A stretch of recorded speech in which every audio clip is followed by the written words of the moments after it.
About that mall shooting taking place in a Baltimore suburb. I understand that Rob Wheeler, who's a former homicide detective, is joining us on the phone right now to tell us a little bit more about this area that is 45 minutes from the D.C. Capitol. And news of another mall shooting raises all kinds of questions, Rob. Yes, it does, Uma. You know, it's unfortunate, but I'll tell you, I was just out that way this morning, and I was just on 495. 495 actually is the Beltway here in the Washington area, and it actually will lead to that mall, Columbia Mall. And I saw a lot of police cars heading out that way, a lot of detective units, and at the time I didn't know what was going on. But I can tell you that is a major mall. There's a lot of people that live in that area. I personally shop at that mall at least once a month. And it's a very nice mall, but you get a good cross-section of people from Baltimore and from Washington, D.C., because Columbia sits like right in the center between Baltimore and D.C., and it's only about 3 to 4 miles away from BWI Airport.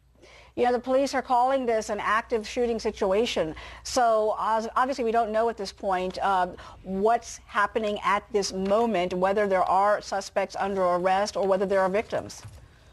That's right. And like I said, I was just out there about a half an hour ago, and I saw tons of police cars heading that way, not only uniformed vehicles, but also plainclothes police cars. I actually thought it was a police chase.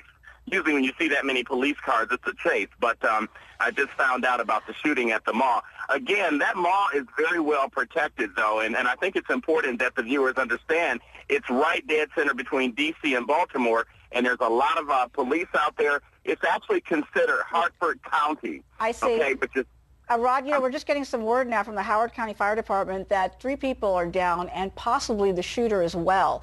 That is coming to us from a tweet that the Howard County Fire Department is sending out at this moment.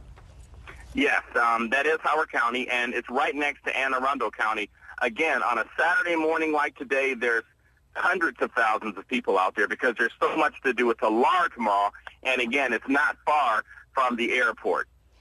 In terms of shootings in and of itself, this would be the first, I would think, in this area that we've had a story like this, where a development has taken place, where there has been a mall shooting in this particular part of the D.C. area and surrounding suburbs.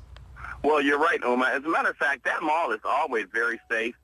The other malls that you have close to there, obviously, we have the Maryland Casino, which is only about 4 to 5 miles away, very well protected, a lot of police agencies in that area.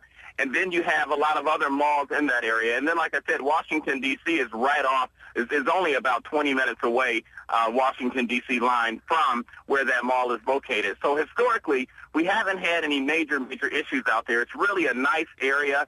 It's a well-to-do area, a lot of people, a lot of families out there, a lot of restaurants.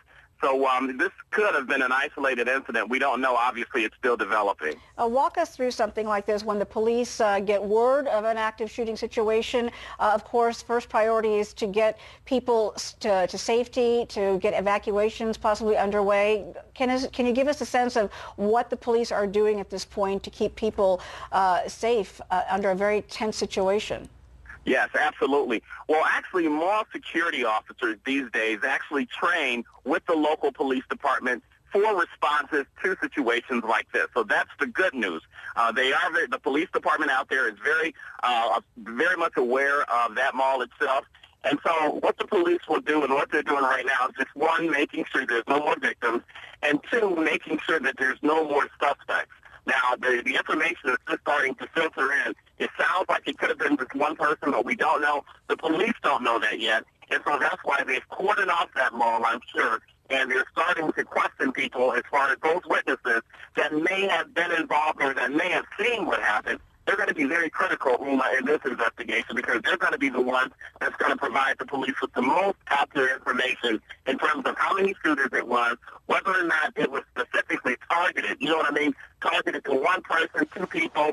Did the shooter come in the main entranceway? Now, at that mall, just so that you know, there is a main entranceway. The main entranceway is by the food court. So, and when I say the main entranceway, that's the way that most people go into that mall. It's right next to a JCPenney's. It's a 2-level mall.